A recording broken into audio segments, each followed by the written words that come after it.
বৃষ্টি, ঝড় আর বজ্রপাতের মধ্যে ঘোড়ার গাড়িটা ঠিক সদর দরজার সামনে এসে দাঁড়ায়।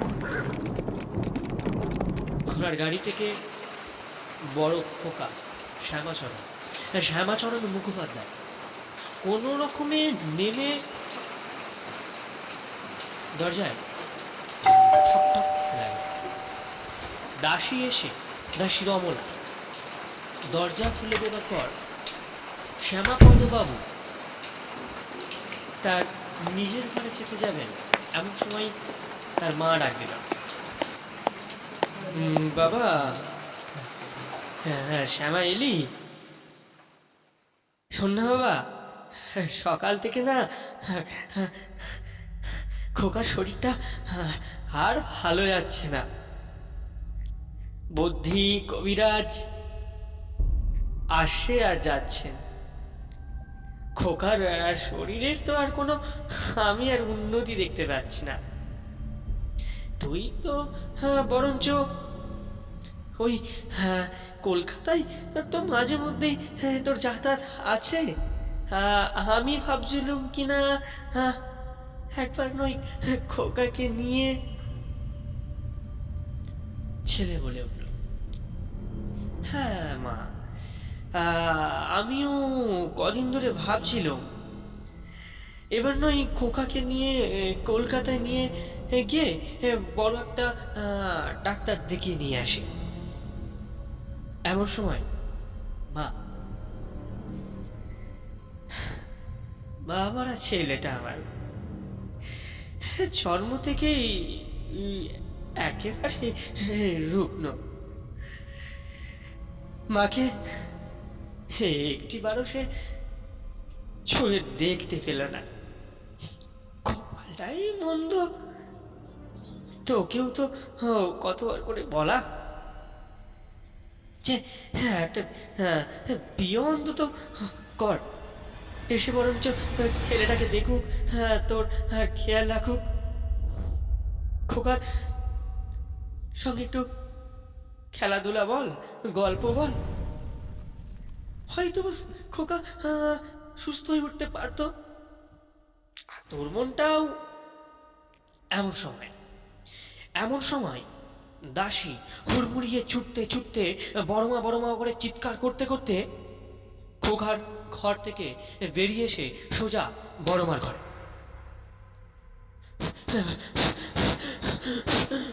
বড়মা, ছোট খোকা কেমন যেন একটা বিকট চিৎকার করে উঠছে মাঝে মাঝে। কোথাও যেন তার একটা যন্ত্রণা, সে কিছু বলতে পারছে না। চলুন তাড়াতাড়ি দৌড়ে চলুন।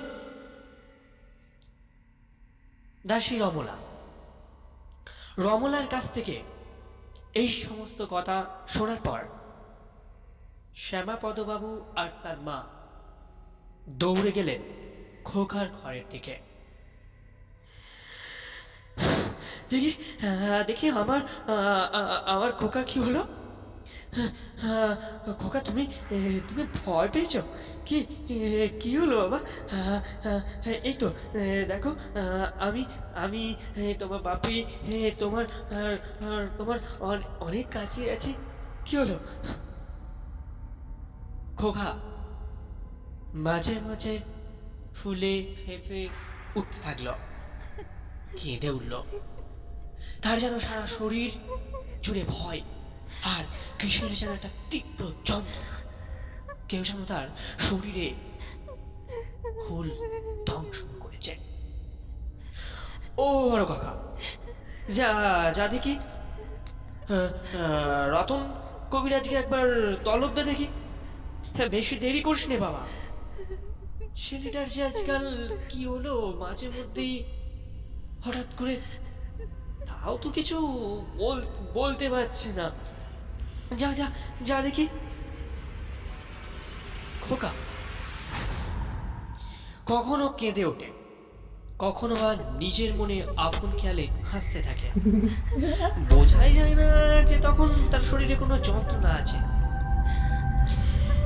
সে শুয়ে থাকলেও পাশে তার কারোরই থাকার জো ছিল না। এমন ভাবে মাঝে মধ্যেই বিকট একটা চিৎকার করে বসতো, আর মাঝে মধ্যেই আবার ওই শরীর নিয়েই এমন ভাবে লম্পজম্প করে বেড়াতো, তার বোঝার উপায় ছিল না কারোরই যে খোকা অসুস্থ। 7.5 বছরের ছেলে।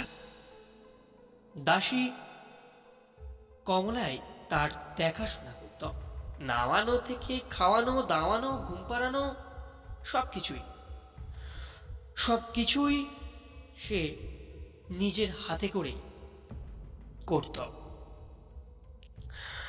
দাসী রমনা বিরক্ত তো একটু হতোই, কিন্তু তার কোনো উপায় ছিল না। মাঝে মধ্যেই রাত্রে ঘুম পাড়িয়ে তাকে দরজা বন্ধ করে নিজের ঘরে আসার পথে সে নিজেই শুনতে পেত বোধহয় খোকা বিছানা ছেড়ে কারোর সঙ্গে গল্প করছে, কখনো বা হাসাহাসি করছে। একবার না, রমলা অনেকবারই এটা ওটা নিজে কানে অনুভব করেছে। কারণ বাড়ির সব কাজ তাকে না করতে হলেও খোকাকে দেখাশোনা করাটা তার একটা বড় কাজ, তাই আশেপাশে তাকে থাকতে হতো। কিন্তু এই মাঝে মধ্যে হাসি, কারোর সঙ্গে কথা বলা, এই জিনিসগুলো হয়তো রমলা ভালোভাবে মেনে নিতে পারেনি। তার মধ্যে ভয়ের সঞ্চার হয়, তার মধ্যে ভয় জেগে ওঠে।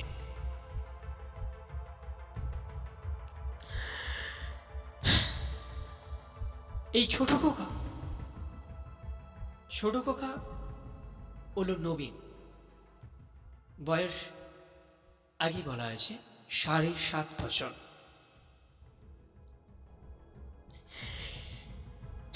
নীরজা দিদিমণির ছেলে নবীন। তার শরীর এক কঠিন ব্যামোতে জর্জরিত, আর এই কারণেই হয়তো রমলা ভাবত খোকা যখন তার শরীরে একটু সুস্থ অনুভব করত, তখনই সে বোধহয় এরকমটা আচরণ, কখনো বা লাফালাফি, কখনো বা হাসাহাসি। খোকার ঘরের ভিতরে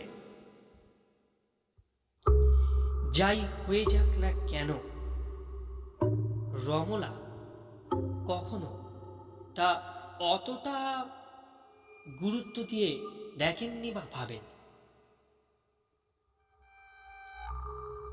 বড় মা অর্থাৎ নীরজার শাশুড়ি, নীরজা সন্তানের জন্ম দিতে গিয়েই মারা যায়, আর তখনই এই রমলা দাসীকে হাত জোর করে বলে যায় তার এই ছোট্ট ছেলেটিকে মানুষ করার জন্য। আর তারপর থেকেই সে এখানে খোকার কাছে দিনরাত পড়ে থাকে, তার দেখাশোনা করে, নামানো থেকে খাওয়ানো, স্নান করানো, সমস্ত কিছু।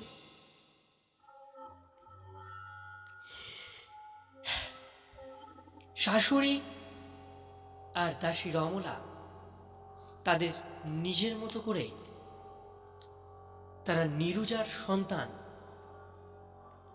নবীন দাদাবাবুকে বড় করে তুলতে থাকে। শ্যামাচরণ বাবু ছেলের দিকে তেমন ভাবে নজর রাখতে পারেননি। জমিদার মানুষ, সারাদিন কোর্ট কাজারি, মামলা, মোকদ্দমা, সকাল হলেই তাকে বেরোতে হয়, ফিরতে মোটামুটি রাত 10টা, 10:30, কখনো বা দুপুর 2:30 বা 3টে। কাজের মধ্যেই ডুবে থাকতেন। শ্যামাচরণ বাবুর পিতা গিরিধর বাবু অর্থাৎ নীরজার শ্বশুর মশাই মারা যাবার পরই এই বড় প্রাসাদ বাড়ির দেখাশোনা করেন শাশুড়ি মা গৌরী দেবী। এই বড় বাড়িতেই একসময় সদস্যদের অভাব ছিল না। কাকিমা, জ্যাঠাইমা, পিসি, দাদা, দিদি যারা ছিলেন তারা দিনক্ষণ দেখে আলাদা আলাদা জায়গা কিনে নিজেদের ঘাঁটি ফেলে বসেছেন। এইবারই আগে যেভাবে পরিষ্কার পরিচ্ছন্ন ঝকঝকে রাখা হতো তাও আর আজকাল হয়ে ওঠে না। এখানে ওখানে মাকড়সা জাল ঝুল, কোথাও কোথাও বাড়ির চিলেকোঠার পাড়ার বকবকম শব্দ, আর রাত হলেই নিশাচর প্রাসার বিকট আওয়াজ। আর ওই কড়ি কাঠের দরজাগুলো, জানলাগুলো কখনো কখনো ঝড়ের দাপটে কখনো খুলে যাওয়া বা বন্ধ হয়ে যাওয়ার মতো বিকট শব্দে বিকট শব্দে নৃত্য নৃত্য করতো যেন।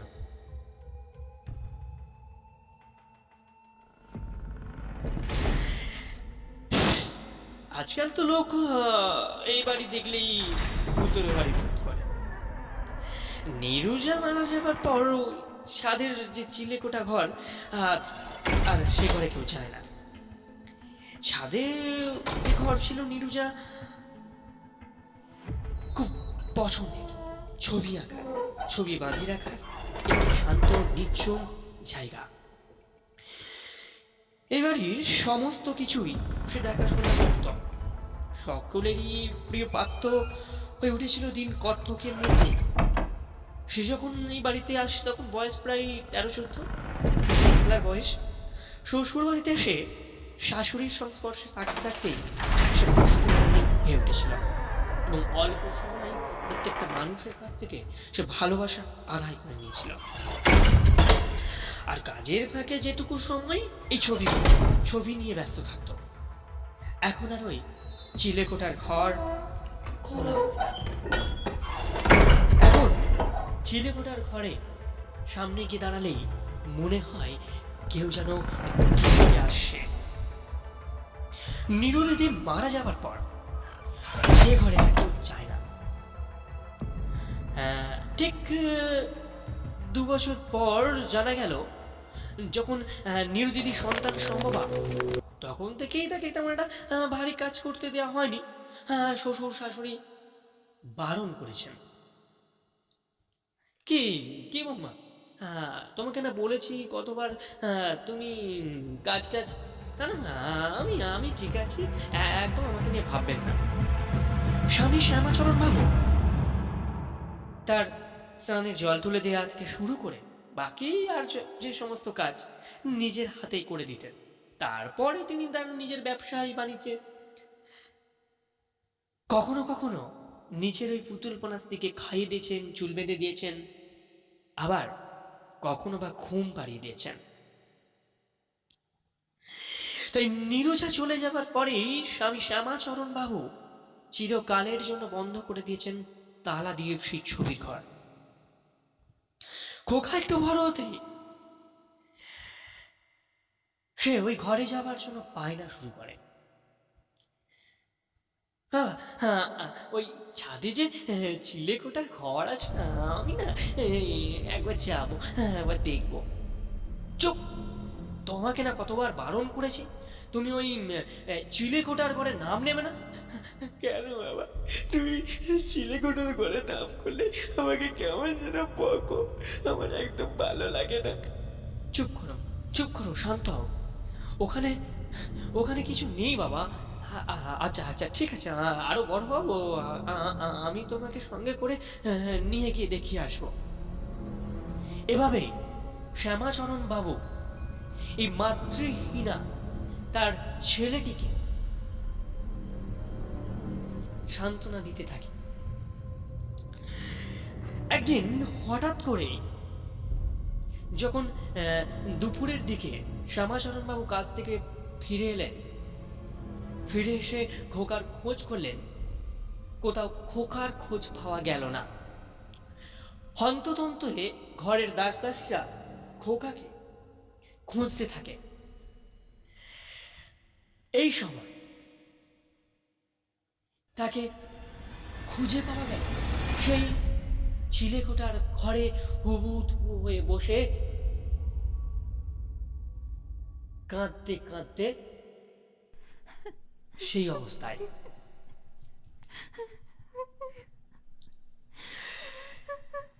কোনো রকমে মাকড়সার ঝুলগুলো ছড়িয়ে শ্যামাচরণ বাবু তার ছেলে নবীনকে সেখান থেকে বার করে নিয়ে নিজের বসার ঘরে গিয়ে তার চোখে মুখে জল জল দিতে থাকে। সে কি করে গেল বা সেখানে সে কি করছিল সে তার বাবাকে কোনো মতেই কোনো কিছু বলে উঠতে পারল না। হয়তো বা এত লোকের মাঝে পড়ে ভয়ে বা সে কিভাবে যেখানে সে পৌঁছেছে তা হয়তো তার মাথায় ছিল না। খোকা খোকা থেমে থেমে কেঁদে উঠছিল, আর কোনো একটা যেন ভয় ভয় তাকে আঁকড়ে ধরছিল।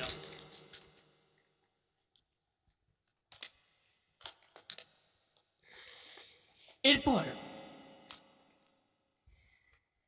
থেকেই কিন্তু খোকার এই শরীরের ব্যামো, কখনো সে অট্টহাসিতে চিৎকার করে, কখনো শরীরের যন্ত্রণায় সকলকে নাজেহাল করে।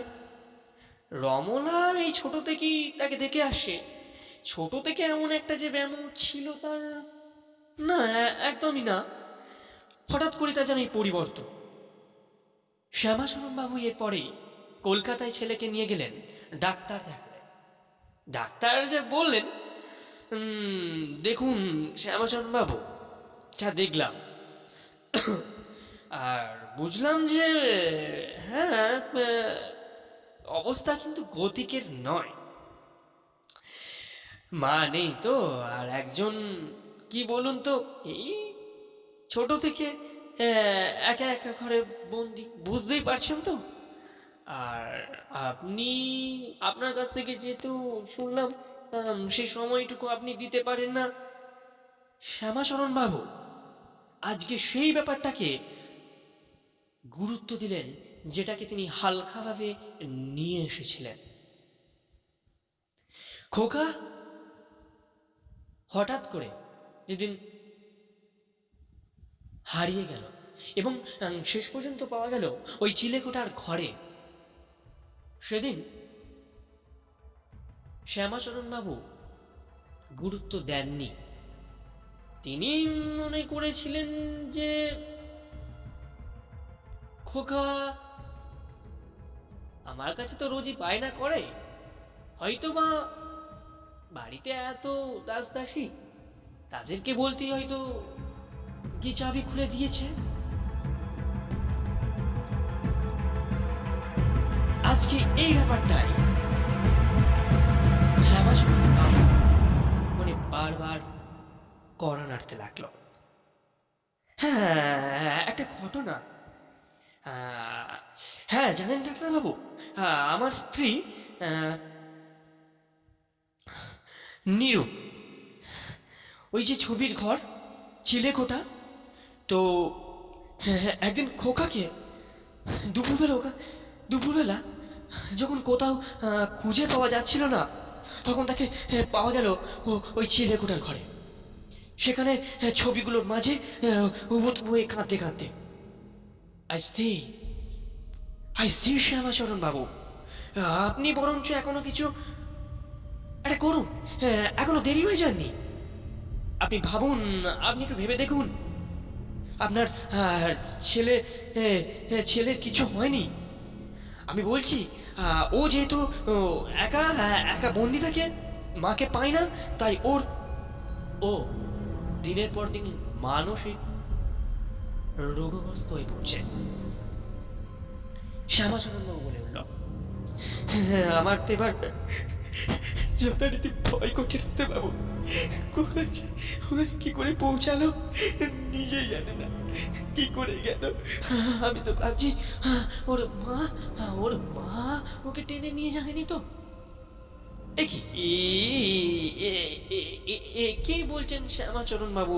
আরে আপনি একটু বড্ড বড্ড বেশি ভাবছেন না? তবে আপনি যখন আমার কাছে এসেছেন, চিন্তা করবেন না। শান্তন, কে আছিস? শ্যামাচরণ বাবুকে একটু জল দিয়ে যা। শ্যামাচরণ বাবু জলটা ঢক ঢক করে খেয়ে, আচ্ছা, তবে আচ্ছা, আপনাকে আমি একটা কথা বলি তো, যদি কিছু মনে না করে। হ্যাঁ বলুন। আমি আপনার ছেলের সাথে আপনার বাড়িতে যেতে চাই। অবশ্যই। আমার আমার কোনো সমস্যা নেই। সেদিন সেদিন সন্ধেবেলায় 7:05 লোকাল ট্রেন ধরে শ্যামাচরণ বাবু, ডাক্তার নীলকমল বাবু নবীনকে নিয়ে বাসায় ফেরে। ডাক্তার নীলকমল বাবু সেদিন সময়টা আর নষ্ট করেননি। বাসায় ফিরে খাওয়া দাওয়া সেরে রাতের দিকে আকাশে জ্যোৎস্নার চাঁদ, সমস্ত বাইরের সমস্ত কিছু আলোয় আলোয় ভরা, খাওয়া দাওয়া সেরে নিয়ে আহ খাওয়া দাওয়াটা বেশ ভালোই হলো। কি কি খোকা নবীন, বলো তোমার বড় মা পাঁঠার মাংসটা কিরকম করেছে? হ্যাঁ ডাক্তারবাবু, হ্যাঁ পাঁঠার মাংসটা দারুণ দারুণ। তুমি আরেকটু নেবে নাকি? না ডাক্তারবাবু, আমার পেট ভরে গেছে। ডাক্তারবাবু আবার বলে উঠল, আচ্ছা খাওয়াই গেলে চলো, একটু তুমি আর আমি ছাদে গিয়ে দাঁড়াই, চলো। হ্যাঁ ডাক্তারবাবু, আমার আমার ছাদে যেতে তো বেশ ভালোই লাগে। কি বাবা, আমি আমি ডাক্তারবাবুর সঙ্গে ছাদে? শ্যামাচরণ বাবু বলে উঠল, হ্যাঁ হ্যাঁ বাবা, যাও যাও, গিয়ে একটু ঘুরে আসো। খাওয়া দাওয়া সেরেই নীলকমল বাবু নবীনের হাত ধরে ছাদের দিকে চিলেকোঠার ঘরের কাছে গিয়ে দাঁড়ালো। আর চাবিটা নিয়ে ঘরটা খুলতেই ঘর থেকে কয়েকটা বাদুড় বাইরে বেরিয়ে গেল। চরণ বাবু বলেছিলেন অবশ্য যে দেখবেন একটু পড়ে যাচ্ছেন তো, বাদুর টাদুর বা মাকড়সার চুল। ডাক্তার নীলকমল বাবু প্রথমটা একটু ভয় পেয়েছিলেন অবশ্য ঠিকই, কিন্তু যখন খোকা নবীনকে নিয়ে ঘরের ভেতর পৌঁছলেন আর সুইচ বোর্ডে সুইচ টিপতে আলোটা জ্বলে উঠল, তখন মনে করি বোধহয় ভয়টা তেমন একটা ছিল না। খোকাকে তিনি জিজ্ঞাসা করলেন, আচ্ছা খোকা, আচ্ছা বলো দেখি, তোমার এই মায়ের ছবিগুলো বেশ ভালো লাগে তাই না? হ্যাঁ ডাক্তার, ভীষণ। যখন মন খারাপ করে আমার এখানে আসতে খুব খুব ইচ্ছে করে। বাপি আমাকে হাসতেই তো দেয় না। বাপিরও সময় নেই আমার সঙ্গে একটু খেলবে, একটু কথা বলবে। আচ্ছা আচ্ছা, আমি তোমার সঙ্গে আছি, তোমার কি ভালো লাগছে তো? হ্যাঁ ডাক্তারবাবু, ভীষণ। আমাকে আমার বাপি কোনোদিন না এইভাবে হাত ধরে এই চিলেকোঠার ঘরে নিয়ে আসেনি। আচ্ছা খোকা, তোমার বাবা নাকি একদিন বলছিলেন যে তুমি দুপুরবেলা নাকি কোথাও। হ্যাঁ ডাক্তারবাবু, আমি আমি চিলেকোঠার ঘরে রোজ আসার জন্য বাবার কাছে বায়না করতাম। বাবা কখনো আমাকে আসতে দেয়নি।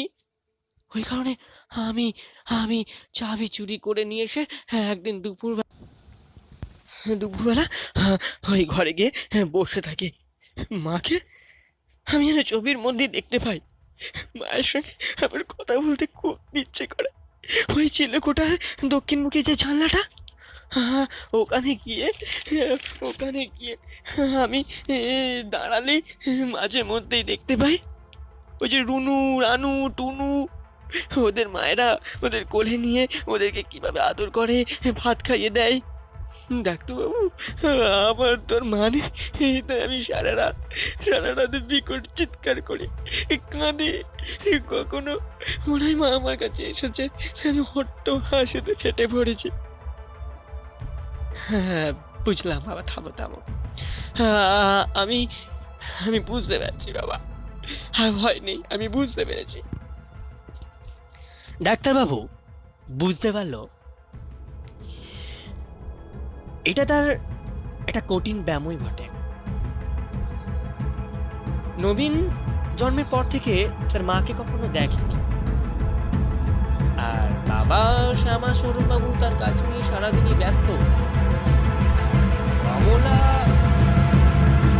খানো দাহানো সমস্ত কাজ করলেও বরং নবীনের মতো একটা ছোট্ট ছেলের পক্ষে তার সঙ্গে একটা খেলাধুলা করার মানুষ কেউ ছিল না। গল্প করার মতো কেউ তাকে সঙ্গ দিত না। আর এই অবস্থাতে পড়েই নবীন দিনের পর দিন একাকী নিজের মধ্যে ডুবে থেকে পাগল হয়ে পড়ছিল।